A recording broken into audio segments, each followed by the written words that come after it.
볼리비아에서 130조 원 상당의 리튬 조강권을 확보했다라는 뉴스가 나왔습니다. 이뿐만 아니라 니켈 쪽에서도요, 인도네시아가 세계 최대 생산국이죠. 그런데 이번 기회에 상승을 하게 된다고 한다면 12월 그리고 1월 달에는 한번 돌파 시도가 나오지 않을까 생각이 됩니다.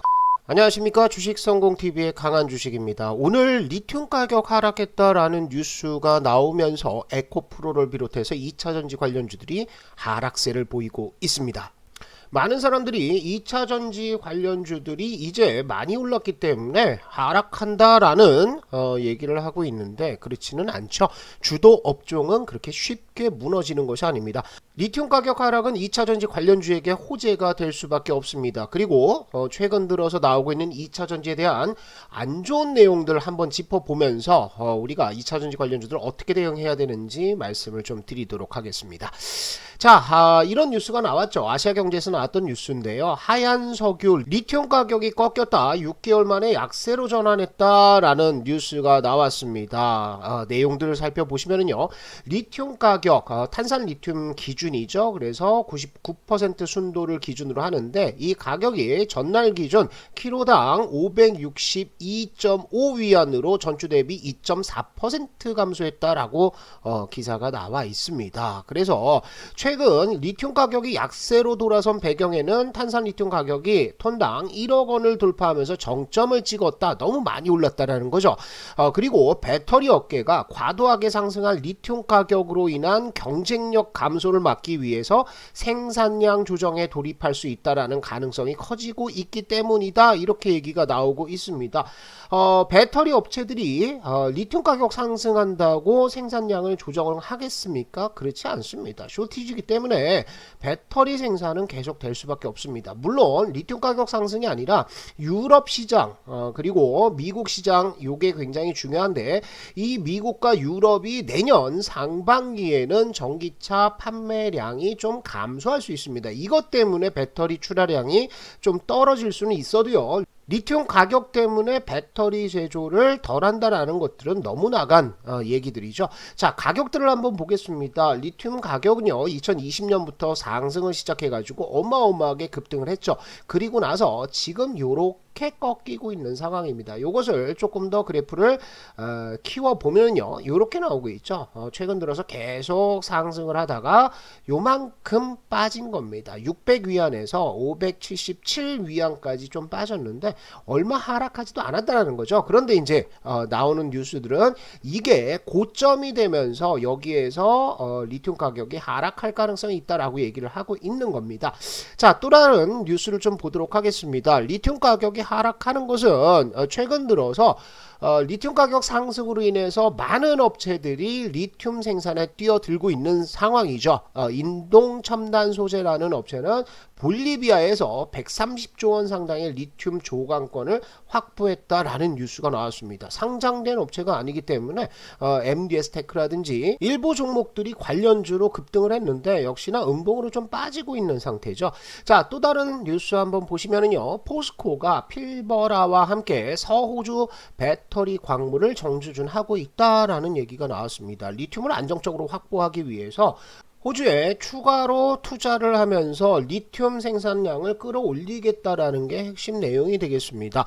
이뿐만 아니라 니켈 쪽에서도요, 인도네시아가 세계 최대 생산국이죠. 그런데 인도네시아도 수산화 리튬과 응급제 공장 투자를 유치를 하면서 리튬 생산을 더 하겠다라는 얘기가 나오고 있습니다. 모로알리 산업단지에 연간 6만 톤의 생산 능력을 갖춘 수산화 리튬 공장을 건설을 하겠다라고 얘기가 나오고 있죠. 자, 이렇게 리튬 생산이 전 세계적으로 확대가 되면서 리튬의 공급량들은 앞으로 늘어날 가능성들이 굉장히 많다라는 것이죠.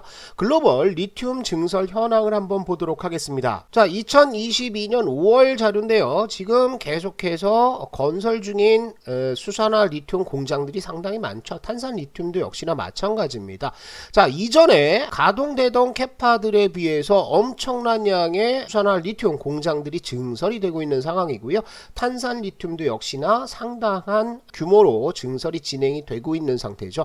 이렇기 때문에 리튬에 대한 공급량이 늘어난다라고 한다면 그것은 2차전지 업체들한테 좋은 겁니까? 나쁜 겁니까? 당연히 좋은 겁니다. 왜냐하면 원재료 가격이 싸진다라는 것이죠. 다만 최근까지 리튬을 재료로 올랐던 종목들에 있어서는 안 좋은 뉴스가 되겠죠. 최근 리튬뿐만 아니라 양극재에 있어서도 여러가지 우려 섞인 시선들이 조금 나오고 있는 것은 맞습니다. 자, 보시면은요, 여기도 기사가 하나 나왔는데요, 2차 전지 투자 양극재 공급 과잉 우려가 된다라는 얘기가 나오고 있습니다. 그래서 미국 지역의 전기차 배터리셀 양극재 시장 규모를 한번 보시면은 시장이 이렇게 성장하고 있는 것은 맞습니다. 그죠? 매년 전기차 시장이 계속해서 증가를 하고 있고요. 2024년 이후 25년, 26년까지는 상당한 전기차 보급이 이루어집니다. 그런데 여기에서 배터리셀과 양극재가 초과 공급 상태가 아니냐, 이런 우려들이 나오고 있다는 거죠. 그런데 우리가 양극재를 띄워놓고 보면은요, 이렇게 나오고 있죠. 양극재 수요는 계속해서 증가를 좀 하고 있습니다. 그런데 양극재 공급이 2024년부터 25년에 폭발적으로 증가를 한다라는 거죠. 이렇게 증가를 하면서 양극재가 공급 과잉이 아닌가라는 우려들이 나오고는 있지만, 보시는 바와 같이 수요와 공급의 차이는 계속해서 존재를 할 수밖에 없다라는 겁니다. 자, 그렇다면 왜 이런 얘기가 나오냐, 요거를 한번 보시면은요, 자, 요것은 생산 캐파 계획에 맞춘 원 소재별 투입량 추정, 요것을 증권사에서 이제 정리를 좀 해놨습니다. 자, 배터리셀은요 2021년 480기가와트에서 2022년에는 680으로 증가를 하고요. 결국 2025년에는 1940기가와트까지 폭발적으로 시장이 확대가 되고 있는 것은 맞아요. 자, 그러면 이 배터리에 들어가는 양극재를 보자 이거죠. 양극재의 생산 캐파 와 수요량들을 봤더니 어떻습니까? 생산 캐파 에코프로비엠, 포스코케미칼, LG화학, LNF, 요게 이제 코스모 신소재는 빠졌는데, 어찌됐든 양극재가 필요한 것은 2025년까지 131만 톤 정도가 필요하다라고 얘기를 하고 있는데, 실질적으로 어떻게 된다고요? 요렇게 133만 톤까지 증가를 하면서 2025년에는 양극재가 공급 과잉에 빠지는 것 아니냐, 이런 우려들이 나오고 있다라는 거죠. 자, 보시는 바와 같이 지금은 필요한 양극재는 이렇게 32만 톤인데 20만 톤밖에 안 되고요. 올해도 43만 톤이 필요한데 35만 톤 정도가 생산이 되고 있고, 이런 흐름들은 언제까지? 2024년까지 이어질 겁니다. 그죠? 수요는 요만큼 89만 톤인데 82만 톤. 그런데 2024년 증설이 본격화되고 2025년 양산이 시작된다라고 한다면 이렇게 양극재는 공급 과잉에 빠진다. 그래서 이제 피크아웃이 아니냐, 이런 우려들이 좀 나오고 있다라는 거죠. 자, 하지만 우리가 봐야 되는 것은 뭘 봐야 됩니까? 미국과 관련돼서 IRL 법안을 좀 봐야 됩니다. 이 IRL 법안에 따르면요, 미국이 중국을 상대로 해서 메탈 전쟁을 벌인다라는 것이죠. 그래서 공급망에서 퇴출을 시킨다라는 것들인데, 어쩔 수 없이 전기차 관련 2차 전지 업체들, 또 양극재 업체들이 전부 다 미국으로 생산 기지를 옮겨가고 있는 상황인데요. 미국에 단순히 우리 기업들만 들어가는 것이 아니라 폭스바겐이라든지 다임러라든지 BMW라든지 일본 업체들까지 전부 다 미국으로 들어간다라는 겁니다. 자, 그렇다면 양극재 업체들이요, 의미 있는 생산을 할 수 있는 기업들이 그렇게 많지가 않습니다. 그래서 미국의 대규모 증설을 통해서 양극재를 공급할 수 있는 우리나라 업체들이 거의 유일하다고 봐야 되겠죠. 2025년에 양극재가 공급 과잉이다라는 우려는 지금 굳이 할 필요가 없는 것은 아닌가, 이렇게 생각이 듭니다. 자, 2차 전지 배터리 원가 비중 분석, 요것은 여러 차례 말씀을 좀 드렸었던 건데, 2차 전지에서 가장 많은 것들을 차지하는 것은 요 재료비죠. 이 재료비를 조금 더 뜯어보자면 양극재의 비중이 42%입니다. 그만큼 양극재가 비중을 많이 차지하고 있다라는 건데요. 이 양극재의 메탈 비중을 보시면 니켈이 58%, 리튬이 27%입니다. 최근 들어서 니켈 가격 빠지고 있습니까? 네, 빠지고 있죠. 그리고 리튬 가격도 고점을 치고 내려오는 것을 우리가 위에서 살펴봤죠. 그래서 이 양극재 업체들한테는 이게 좋은 겁니까? 맞습니다. 지금 소재 가격들, 원재료 가격들이 하락한다라는 것은 일단 요 양극재 업체들의 수익성도 그만큼 나아질 수 있다라는 여지를 남겨두고 있는 것이고요. 그리고 위에서 금방 살펴봤듯이 미국 시장에 진출한 한국 기업들이 대부분이 조인트 벤처를 통해서 들어가기 때문에요. 이 수요를 감안한다면 양극재 초과 공급로는 약간 너무 나간 것은 아니냐 이렇게 보시면 되겠죠. 자, 그렇다면 지금 시장에서 에코프로와 에코프로 BM을 비롯해서 2차전지 관련주들 특히 양극재 업체들이 빠진다는 것은 뭡니까? 기회가 될 수 있다라는 것들이죠. 자, 그럼 차트를 보면서 어떤 맥점들을 가지고 공략을 해야 되는지 살펴보도록 하겠습니다. 자, 영상 시작에 앞서서요, 강한 주식연구소 어플 요즘에 엄청나게 핫합니다. 왜? 수익이 어마어마하게 나고 있습니다. 주식성공TV 시청자분들을 위해서 무료로 운영을 하고 있습니다. 그런데 추천주 현황을 보시면 여기에서 STX 100%, 강원에너지 30% 이렇게 나왔죠. 그런데 그게 일회성 아니라는 거죠. 자, 추천주들 한 번씩 보도록 하겠습니다. 11월 30일 날 나왔던 추천주 뭡니까? 모트렉스가 되겠습니다. 모트렉스가 어디에서 추천이 됐냐? 여기에서 추천이 됐죠. 그래서 추천 이후에 어제장에서 몇 퍼센트 갔습니까? 10% 이상의 단기 급등 바로 나와버렸죠. 이뿐만이 아닙니다. 11월 29일 날 나왔던 종목은 태경 BK가 되겠습니다. 태경 BK도요, 추천된 이후에 어떻게 됐죠? 바로 이렇게 거의 20% 수익이 터지고 있다라는 거죠. 이 종목들만 가지고도 여러분들 아주 편안하게 수익을 낼 수가 있습니다. 뿐만 아니라 제가 파동에 대해서도 계속해서 말씀을 드리고 있는데 이 파동에 대한 자료들도 여기에서 조회를 해보실 수가 있습니다. 자, 설치하시는 방법은요, 주식성공TV를 유튜브에서 검색을 하시고 제 영상을 보시면 영상 설명란에 이렇게 링크를 걸어 두었습니다. 그래서 이 링크 따라 들어오시면 누구나 무료로 사용하실 수가 있습니다. 다른 분들은 이렇게 수익을 계속해서 내고 있는데 이 수익들 놓치지 않으셨으면 좋겠습니다. 자, 이제 우리가 2차 전지 관련주들 특히 양극재 업체들 중심으로 해서 흐름을 살펴보도록 하겠습니다. 오늘 에코프로가 5% 이상의 급락이 좀 나오고 있는 상황이죠. 뭐 장중에는 6%대까지 빠졌었는데 차트 흐름을 보시면 지금 살 때입니까? 네, 사야 됩니다. 주도 업종이 빠질 때는요, 여러분들 기회라고 생각을 하셔야 되겠죠. 자, 파동상으로 보면요, 파동은 한번 끝났습니다. 그죠? 여기에서 쌍바닥, 쓰리바닥 잡고 1번, 2번 진행이 됐고요. 수렴하면서 3번, 그리고 볼린저 밴드 돌파하니까 4번 나오고 11선 5번, 6번, 7번까지 나왔죠. 그래서 파동이 하나 끝났는데 여기서 또 한 번 21선 밑에서 바닥 잡고 박스권 만들더니 다시 상승, 그리고 나서 빠졌었는데 지금은 어떻게 되고 있습니까? 다시 뭘 만든다? 이전에 나왔던 요 3번 구간이죠. 수렴을 만들고 있는 상황이다. 이렇게 보시면 될 것 같아요. 에코프로가 지금 빠지는 것은 리튬 가격 하락 뭐 이런 얘기도 있지만요, 사실은 전고점대에 대한 부담감들이 있는 것은 맞습니다. 그죠? 주봉으로부터 보시면 이렇게 고점을 치고 계속해서 상승 추세를 유지를 하고 있었는데 이 추세대가 어디에 닿으니까 이전 고점부에 다다르니까 여기에서 자꾸 주춤주춤 하는 거죠. 자, 우리가 추세대를 한번 그어보면 이렇게 추세대를 그어볼 수가 있겠죠. 여기와 여기를 연결한 추세대. 그래서 이 추세대를 깨고 내려와서 저항을 받았다. 그래서 이제 하락 추세로 간다라고 생각하시는 분들도 있으실 텐데요. 추세대를 다시 또 하나 그려보겠습니다.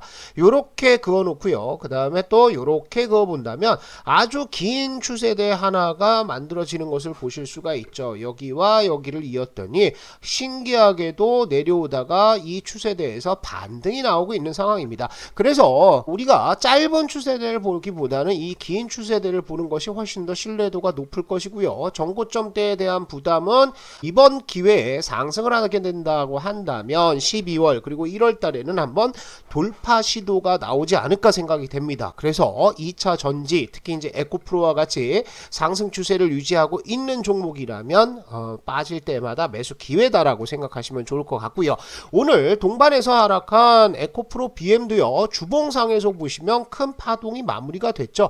여기서부터 시작하는 겁니다. 볼린저 밴드 돌파했으니까 주봉상에 4번이 나오고요. 그 다음에 10주선 왔으니까 5번, 그리고 6번 나오고 다시 5번 6번 가다가 어떻게 됩니까? 빠져가지고 여기서 박스권을 만들었어요. 이게 7번이 되겠고 여기에서 8번 진행되면서 파동이 여기서 끝났죠.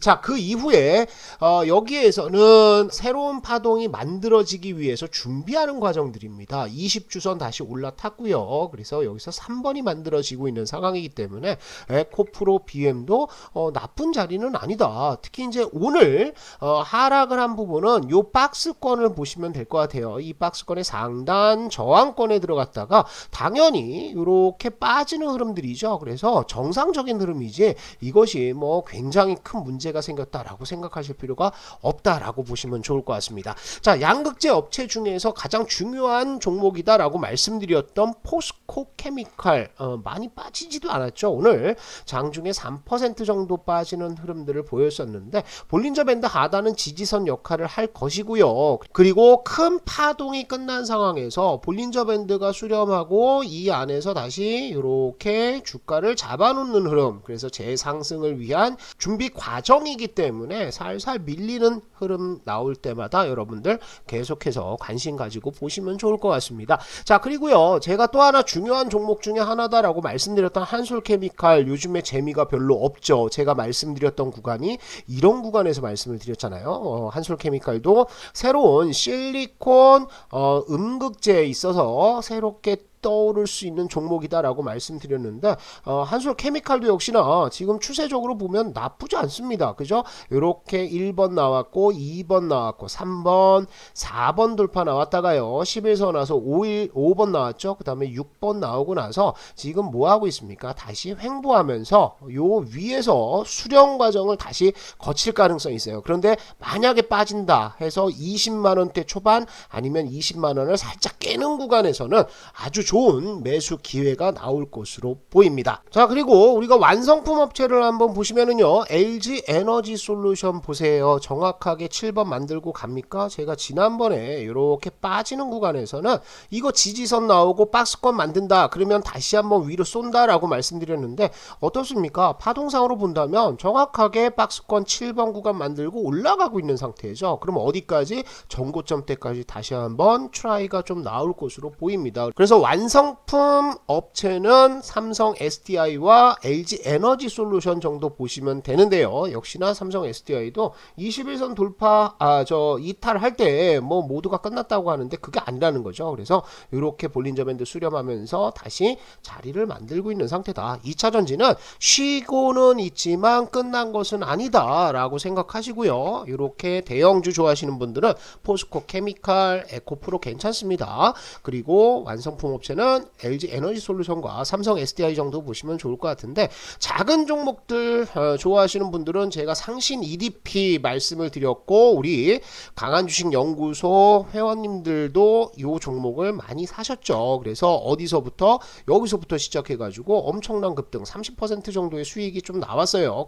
이제 충분한 상승 흐름들이 나오고 나서 고점에서 버티고는 있지만요, 우리가 상신 EDP를 30% 수익 실현을 했는데 굳이 뭐 지금 또 들어갈 이유는 없어 보입니다. 대신에 조금 작은 종목을 보시겠다라고 하시는 분들은요, 성일하이텍은 중장기로 꼭 보시라고 그랬죠. 요거 폐배터리 관련주인데 리튬 관련해서 금양이나 하이드로 리튬 아니면 대보 마그네틱스라 이렇게 다른 종목들이 올라가면서 힘이 좀 빠졌습니다. 하지만 쌍바닥 구간 지켜주고 있는 상태이고, 최근 들어서 11선 위로 올라가면서 정배열 전환 초기 과정들에 있기 때문에 요 성일하이텍은 중장기적으로 보셔야 되는 종목 중에 하나다, 이렇게 생각하시면 좋을 것 같고요. 또 한 종목은 제가 중요하다라고 말씀드렸던 게 뭐 있습니까? 첨보라는 종목이 있죠. 첨보도 역시나 우리 강한주식연구소 어플 회원님들도 상당히 많이 공략을 하셨던 종목 중에 하나인데 많이 올라왔어요, 바닥에서. 하지만 지금 파동상으로 본다면